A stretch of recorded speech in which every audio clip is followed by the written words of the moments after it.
Garis. Oke. Selamat pagi Bapak Ibu Guru. Pagi. Oke.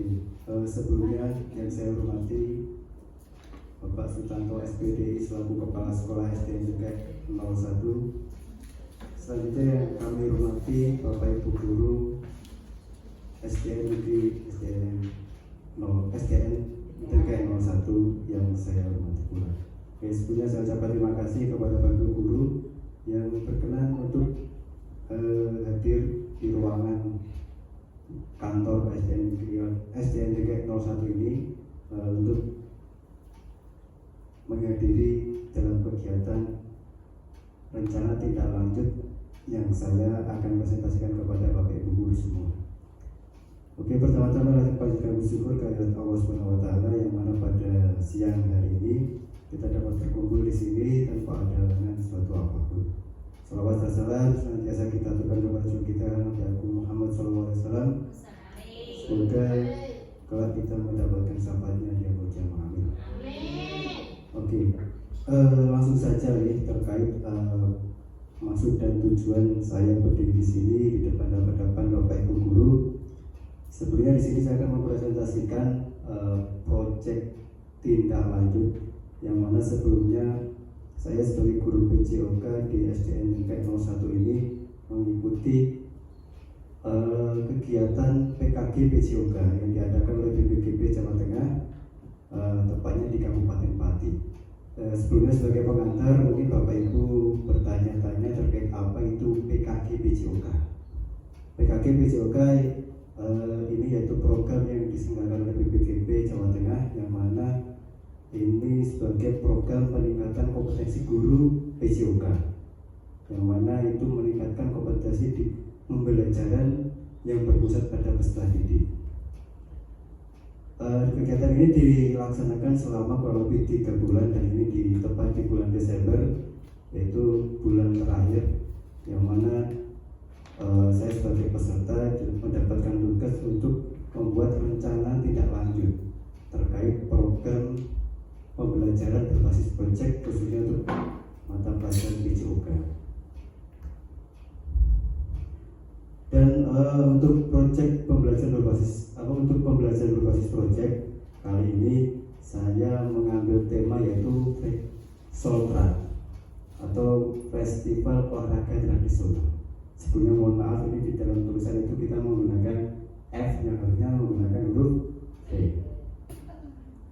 Sebelumnya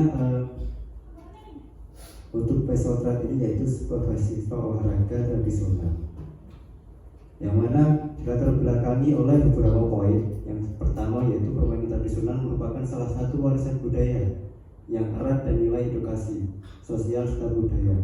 Namun dewasa ini beberapa permainan tradisional semakin tergeser oleh perkembangan teknologi modern.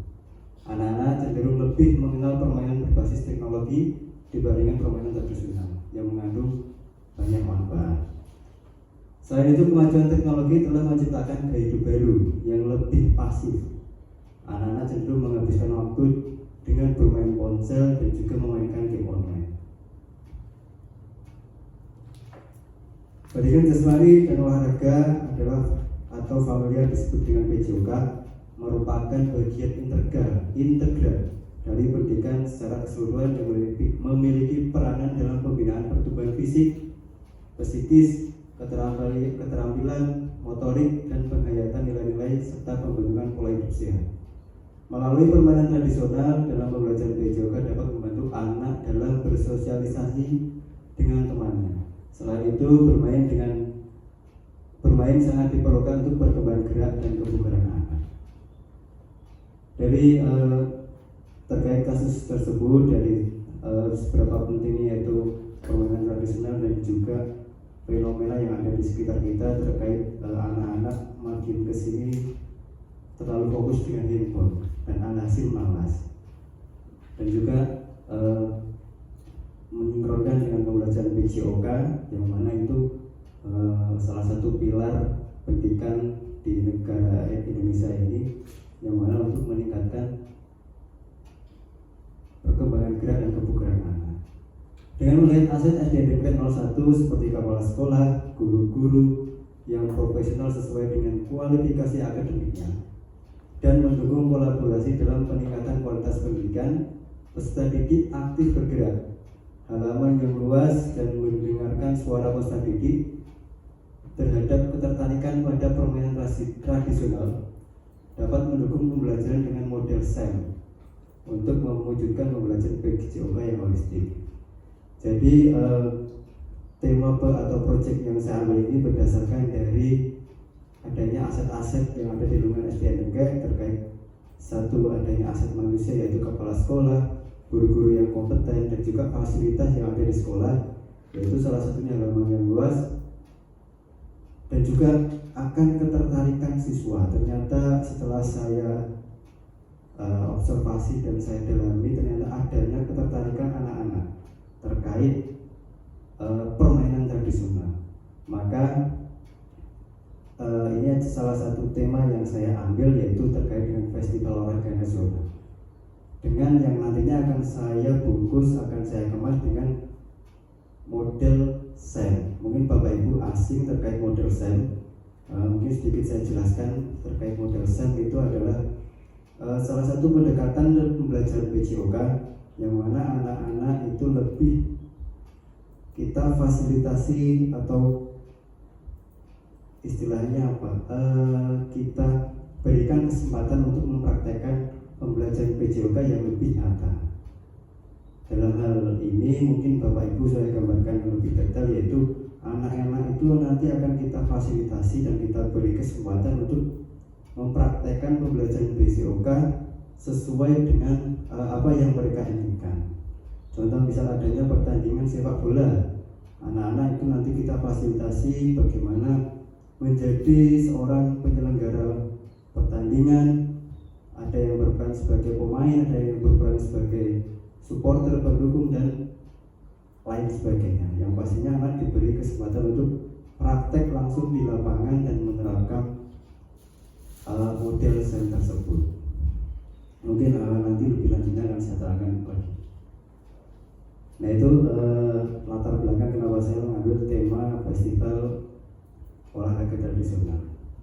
Yang selanjutnya itu tujuan dari program ini, program yang kami buat, yaitu untuk memfasilitasi pembelajaran PJOK yang berpihak pada peserta didik dan kontekstual, serta mengembangkan nilai sikap mandiri, kolaboratif, berpikir kritis, fair play, tanggung jawab, untuk merancang aktivitas gerak melalui permainan tradisional dengan melibatkan komunitas belajar sekolah. Jadi kenapa di sini saya mengumpulkan Bapak Ibu guru, yang pastinya terkait dengan proyek ini saya susun bukan hanya sebatas saya sebagai guru olahraga dan nanti saya akan memberikan anak-anak untuk belajar PJOK, tetapi proyek ini nanti akan melibatkan Bapak Ibu guru selaku komunitas belajar sekolah, yang mungkin untuk SDN ini sudah kita kenal dengan Kombel Pak Niku. Nah itu saya nanti kedepannya akan bekerjasama dengan Bapak Ibu guru untuk menjalankan program ini. Indikator ketercapaian tujuan yaitu ada 3. 1. Peserta didik dapat merencanakan, melaksanakan, dan mengevaluasi penyelenggaraan festival olahraga tradisional. Yang mana di sini nanti ada beberapa permainan tradisional yang nanti akan menjadi opsi untuk anak-anak bisa memilih, yaitu diantaranya ada gobak sodor, bahagia, boy-boyan, dan mungkin ada kasti dan lain sebagainya. Ini memang tidak saya secara spesifik memberikan permainan tradisional apa, yang mana nanti untuk cabangnya apa itu nanti yang menentukan siswa. Dan yang kedua, peserta didik dapat menyampaikan pendapat, voice, pilihan, choice, dan juga ownership atau kepemilikan. Jadi poin intinya di sini yaitu siswa dapat bisa menyampaikan pendapatnya, bisa menentukan pilihan, dan bisa merasa oh ini adalah milik saya. Yang ketiga yaitu peserta didik dapat mengimplementasikan nilai tanggung jawab, kerjasama, fair play, dan percaya diri dalam menjalankan aktivitas. Nah, untuk visinya tadi sudah ada di tujuan program, yaitu diantaranya ada 3, ada voice, choice, ownership.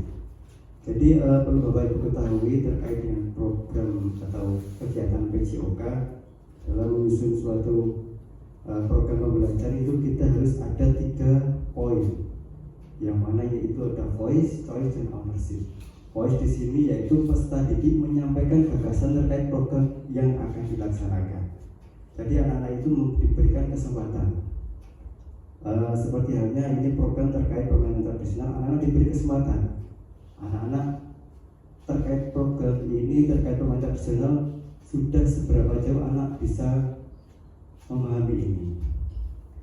Dan yang kedua, choice. Peserta didik menentukan pilihan terkait cabang olahraga tradisional apa yang akan ingin dimainkan. Jadi anak-anak itu diberi kesempatan untuk memilih cabang apa yang akan mereka mainkan dengan opsi beberapa yang sudah kita siapkan tadi. Dan juga ownership atau kepemilikan atau pemimpin. Biasanya ownership itu berkaitan dengan owner, pemimpin atau pemilik. Jadi peserta didik itu berperan sebagai pemilik program yang akan dilaksanakan. Jadi di sini semuanya itu berpusat kepada peserta didik atau murid. Dari nanti programnya apa, bagaimana jalannya permainan, sistemnya bagaimana, apa saja kebutuhannya, nanti semua anak. Kita sebagai guru atau fasilitator hanya mendampingi dan mengarahkan. Capaian dan langkah-langkah ini capaiannya yaitu peserta didik dapat merencanakan, melaksanakan, dan mengevaluasi kompetensi sesuai dengan perannya, serta menerapkan nilai fair play dan kolaborasi melalui permainan tradisional, yang mana ada beberapa opsi permainan tradisional. Langkah-langkahnya yaitu 1. Melibatkan peserta didik selama program berlangsung, mulai dari perencanaan, persiapan, dan nanti puncak pertandingannya. Kita melibatkan anak sebagai tokoh utamanya di sini. Dan prosesnya peserta didik akan diberikan kesempatan untuk menyuarakan ide kreatif tadi sesuai dengan visi, voice, gagasan anak itu seperti apa. Nanti kita berikan kesempatan itu di awal, seringkali itu waktu perencanaan. Dan serta memilih peran sesuai minatnya atau choice. Anak-anak diberi kesempatan memilih itu nanti waktu kita mempersiapkan program ini dan menempatkan mereka sebagai pemilik program. Jadi program ini dirancang untuk anak-anak dirasa memiliki atau berperan penting di sini. Bukan semata-mata kita sebagai guru atau pengajar memberikan tugas anak-anak melaksanakan ini, tidak. Semua itu berpusat kepada peserta didik. Untuk struktur program dan mitra komunitas belajar. Untuk struktur programnya ini berkaitan dengan kapan, di mana, siapa saja yang andil ikut serta dalam program ini, dan berapa lama waktunya. Jadi program ini dilaksanakan karena ini sudah masuk ke semester pertama dan ini di semester akhir. Jadi program ini kemudian tidak bisa dijalankan di semester ini. Jadi saya mengambil program ini nanti akan bisa dilaksanakan di semester 2, tepatnya di akhir semester 2. Waktunya berapa lama? Yaitu selama 3 minggu atau 3 minggu terakhir sebelum menjelang sumatif akhir semester. Pesertanya siapa? Jadi di sini saya mengambil hanya beberapa kelas, bukan seluruhnya karena ini masih dalam program perencanaan. Dan insya Allah kemudian kalau memang program ini bisa dijalankan secara menyeluruh, nanti kita melibatkan seluruh siswa. Tetapi setidaknya ini sebagai sampel terlebih dahulu, dan nanti bisa menjadi contoh untuk anak teman-teman yang lain atau anak yang lain. Yaitu kelas yang saya ambil pertama itu kelas 5 dan juga 6, fase C, yang mana mereka sebagai fase tingkatan tertinggi di jenjang SD itu bisa lebih memahami dan sudah mudah. Dan di sini peran atau mitra yang kami libatkan yaitu 1 adanya kepala sekolah sebagai aset manusia, yang mana beliau atau bapak kepala sekolah sebagai pengawas ataupun penanggung jawab program ini. Dan yang kedua, komunitas belajar sekolah KPS yang menjadi fasilitator adalah komunitas praktisi yang terdiri dari guru mapel. Nah, jadi dalam momen ini saya sebagai guru PJK berperan sebagai fasilitator anak. Dan wali kelas atau bapak ibu guru yang ada di SDMK, karena ini memang belum menyeluruh ya, masih ranahnya kelas 5 dan 6. Jadi wali kelas berperan sebagai koordinator dengan masing-masing kelas dan kepanitiaannya. Di satu sisi sebagai koordinator, nanti wali kelas atau guru kelasnya berperan sebagai pengamat atau mengamati siswa itu perjalanannya bagaimana, dan berkolaborasi dengan seluruh warga sekolah. Jadi ini prakteknya nanti gongnya itu akan melibatkan seluruh warga sekolah, baik itu bapak ibu guru, kepala sekolah dan anak-anak.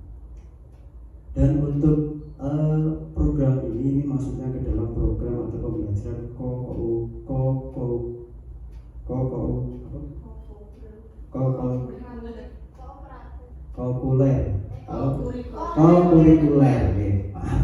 kurikuler, yang mana ini bukan masuk ke dalam intrakurikuler ataupun ekstrakurikuler. Jadi pembelajaran ini atau program ini nanti dijalankan anak-anak bisa ketika pulang sekolah atau di rumah. Dan untuk lini masanya yaitu terbagi jadi 3 minggu di akhir semester. Yang pertama, minggu pertama yaitu perencanaan program. Jadi di sini anak-anak diberi kesempatan untuk merencanakan program apa atau pertandingan apa atau permainan apa yang akan mereka mainkan. Sebelumnya anak akan dibagi menjadi beberapa kelompok, masing-masing kelompok karena siswanya itu kelas 5 dan 6 itu ada dengan jumlah sekitar 40-an atau 50-an. Jadi masing-masing kelas akan dibagi menjadi 2 dan mereka akan bekerja sama merencanakan perjalanan program ini. Kemudian diawali dengan mereka menggali informasi terkait permainan tradisional. Jadi anak-anak diberi kesempatan untuk mencari tahu permainan tradisional itu apa dan apa saja macamnya.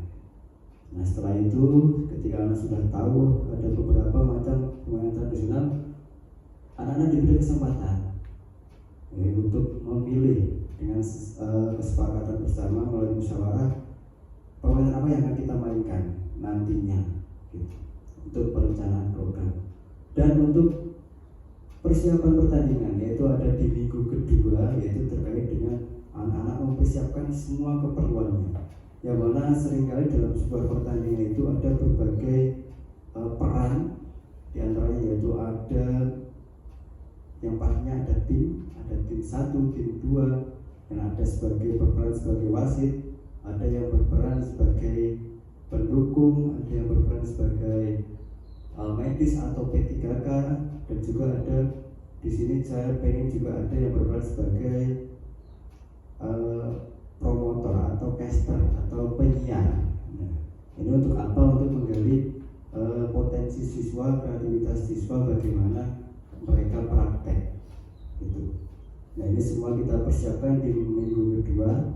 Apa saja yang dibutuhkan, sekiranya kalau butuh properti, butuh apa saja kita siapkan. Nah, di sini kami sebagai fasilitator, sebagai praktisi guru mapel, kita memberikan kesempatan semuanya kepada anak. Silahkan kalian berkreasi sesuai dengan imajinasi, sesuai dengan keinginan kalian. Yang pastinya tidak melanggar atau tidak melewati batas-batas peraturan-peraturan yang sudah ditentukan. Dan yang terakhir yaitu minggu ketiga adanya festival atau kompetisi. Nanti di sini goalnya kita akan melakukan sebuah pertandingan yang mana dari berbagai macam kelompok yang sudah kita bagi tersebut dan tugasnya sebagai perannya nanti masing-masing. Nanti kita akan laksanakan di situ. Nah, ini juga untuk struktur program dan mitra komunitas ini mungkin kedepannya akan, ini kan sebagai rencana, kedepannya mungkin juga bisa jadi ini kita siapkan nanti di akhir semester setelah tes itu project ini endingnya nanti bisa ke arah ke sana. Jadi mungkin seringkali Bapak Ibu guru di SD atau di sekolah-sekolah itu ketika sudah melaksanakan tes ada yang namanya class meeting. Nah itu juga nanti bisa kita arahkan ke sana. Meskipun itu sudah selesai proyeknya, tetapi itu masih berlaku berkelanjutan. Nanti kita bisa agendakan ke sana dan membuat suatu event atau kegiatan yang ada di luar sekolah. Gitu. Lanjut untuk kapasitas sekolah dan keterlibatan komunitas. Jadi di sini melihat dari kapasitas sekolah dan juga dari adanya aset-aset yang ada di sekolah, dan baik itu dari aset manusia, aset lingkungan dan lain sebagainya. Di sini saya melihat adanya sekolah memiliki kepala sekolah, guru dan tenaga kependidikan yang profesional sesuai dengan kualifikasi akademiknya. Jadi di sini saya lihat Pak Tanto juga selaku kepala sekolah itu sebagai kepala sekolah yang bijak dan bisa memberikan motivasi dan dukungan penuh kepada kita sebagai Bapak Ibu guru di SDMK. Dan juga ada Bapak Ibu guru yang sejatinya itu memiliki kemampuan yang berbeda-beda dan yang pastinya itu sesuai dengan kapasitas Bapak Ibu semua. Dan adanya yaitu peserta didik yang berjumlah ini, mohon maaf salah tulis juga tipu, anak-anak yang terdiri dari, kalau nggak salah itu kelas 5-6 itu ada 50-an anak. Kalau kita ambil sampel kelas 5-6, kalau secara keseluruhan itu ada 186 Pak Guru, berapa? 184 untuk secara keseluruhan. Yaitu dengan adanya aset-aset tersebut, sekolah memiliki halaman yang dapat difungsikan sebagai lapangan olahraga. Nah, di sini bisa kita lihat di depan itu ada lapangan yang cukup luas untuk jenjang SD, dan itu kita manfaatkan dengan sebaik mungkin. Dan untuk keterlibatan komunitas yang pertama yaitu peserta didik, yang pastinya karena ini perannya yaitu berpusat kepada peserta didik. Kita melibatkan peserta didik selama program berlangsung, mulai dari perencanaan, persiapan, pelaksanaan sampai dengan evaluasi dan refleksi. Jadi evaluasi dan refleksi pasti akan kita lakukan baik itu di awal, dalam perjalanan atau di akhir. Dan untuk keterlibatan komunitas itu sendiri pastinya sudah jelas ini karena ini project atau programnya berbasis KBS atau komunitas belajar sekolah, itu melibatkan seluruh warga sekolah. Sebagai wadah, SDMK itu sebagai wadah untuk melakukan refleksi dan melakukan program. Jadi nanti Bapak Ibu juga berperan atau ikut andil dalam merefleksikan kegiatan atau program ini. Sekiranya sudah berjalan baik atau belum, atau perlu adanya perbaikan atau perlu adanya koreksi, masukan ini juga nanti kita perlukan dari peran Bapak Ibu guru semua. Dan paguyuban wali murid ini sebagai wadah komunikasi dan sosialisasi program sekolah. Jadi ini juga akan melibatkan wali murid meskipun tidak secara menyeluruh seperti program-program isinya ketika awal semester atau tahun ajaran baru, tidak, tetapi di sini kita libatkan wali murid itu sebagai fasilitator yang ada di rumah. Nanti gunanya untuk memantau anak atau peserta didik di rumah. Dan rencana evaluasi di sini yang pasti program ini kita rencanakan juga evaluasi. Yang mana evaluasi yang kita perlukan untuk berjalannya program ini lancar atau tidaknya. Lini masa evaluasi ada 3 yang kami rencanakan, yaitu awal program, yaitu untuk menilai pengetahuan dasar siswa tentang permainan tradisional. Jadi ini tepatnya di minggu pertama tadi di waktu awal persiapan. Jadi kita memberi kesempatan anak-anak untuk menggali informasi lebih jauh terkait permainan tradisional. Itu kita bebas tugaskan juga untuk menggunakan perangkat apapun atau gawe apapun. Kita bisa memfasilitasi istilahnya memberi kesempatan anak boleh menggunakan handphone dan sebagainya, memanfaatkan fasilitas yang ada baik itu internet, alat komunikasi. Dan juga di tengah program yaitu mengobservasi partisipasi siswa dan keterlibatan siswa saat program berlangsung. Nah ini ketika program ini sedang berjalan dalam mempersiapkan, kita juga akan melakukan evaluasi. yang mana ini juga kami melibatkan Bapak Ibu guru untuk memantau anak-anak. Pastinya ketika sudah di rumah, bagaimana untuk program ini mereka melaksanakan tugas kelompoknya atau melakukan pertemuan di luar jam pelajaran, itu nanti kita memerlukan peran dari Bapak Ibu semua. Dan pastinya juga saya sebagai fasilitator, sebagai guru mapel. Dan di akhir program refleksi kelompok dan individu yang dilakukan oleh siswa ataupun Bapak Ibu guru.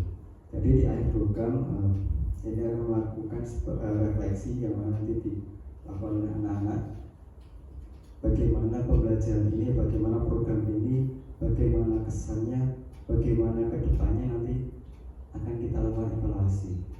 Dan untuk Bapak Ibu guru juga nanti kita dimintai refleksinya bagaimana program ini berlangsung, sudah baikkah atau perlu adanya tambahan dan lain sebagainya, masukan dan lain sebagainya, perbaikan dan sebagainya.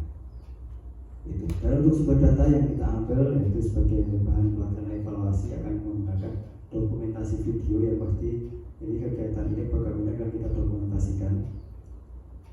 Dan hasil wawancara kepada siswa, Bapak Ibu guru, kepala sekolah, dan juga hasil refleksi.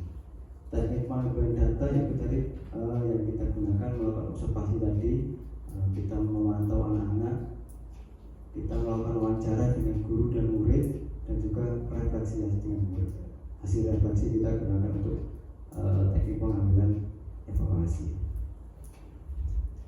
Dan selanjutnya yaitu kemungkinan tantangan. Jadi yang pastinya dalam sebuah program atau rencana proyek dalam belajar itu tidak lepas dari yang namanya tantangan. Karena ini proyek ini basisnya atau pendekatannya kita menggunakan SEM, yaitu sport edukasi model. Karena tadi yang sudah sempat saya jelaskan, mungkin tantangannya yaitu model pendidikan SEM belum mulai diterapkan di SDPK 01.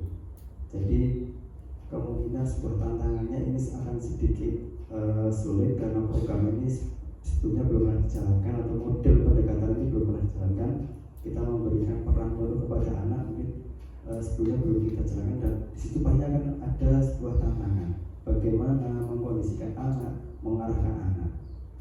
Nah, jadi solusinya yaitu mensosialisasikan manfaat SEM kepada warga sekolah, yang pastinya kepada mungkin Bapak Ibu guru yang masih baru tahu ternyata ada SEM, sport edukasi model. Kita memberikan kesempatan anak untuk berperan penuh dalam pembelajaran, dan juga kepada anak juga kita harus menjelaskan, oh dalam permainan ini ada peraturan seperti ini, ada peran yang harus dijalankan ini, peran sebagai pemain, sebagai pengatur pertandingan, sebagai supporter dan sebagainya. Itu perlu adanya sosialisasi.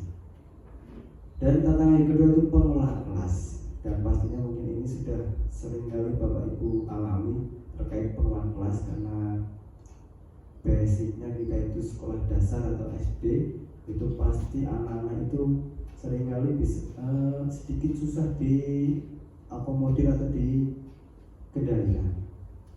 Dan pastinya pengelolaan kelas di sini harapannya ini berjalan lancar, tidak mengganggu kelas yang lain atau pembelajaran yang lain.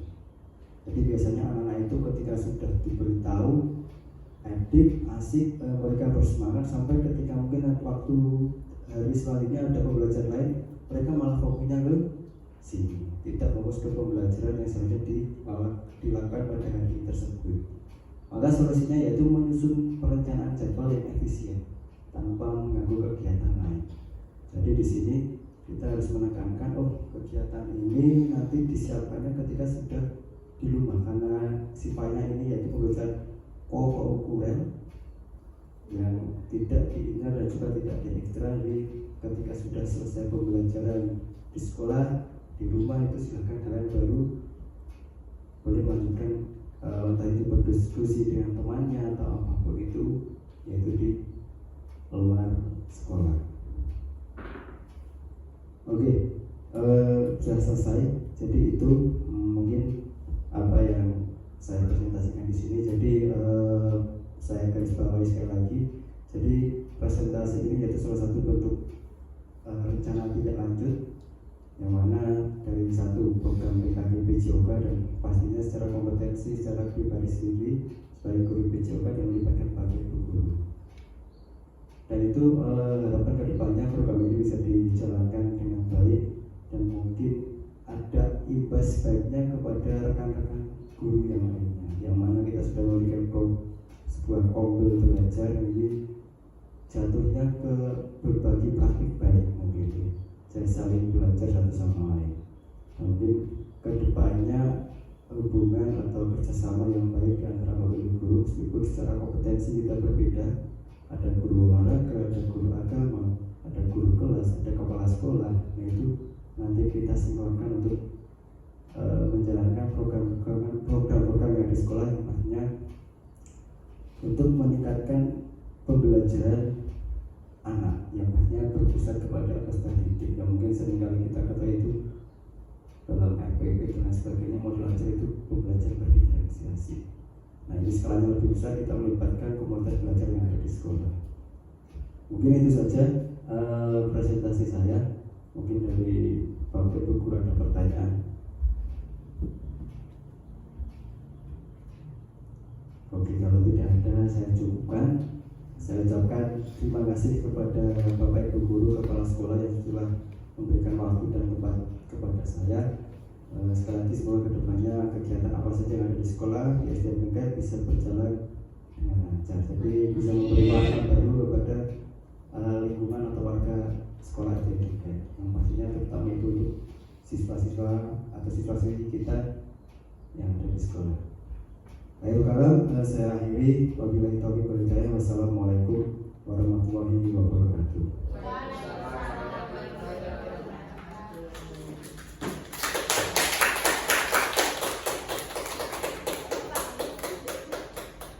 Ngerekam tambah ini.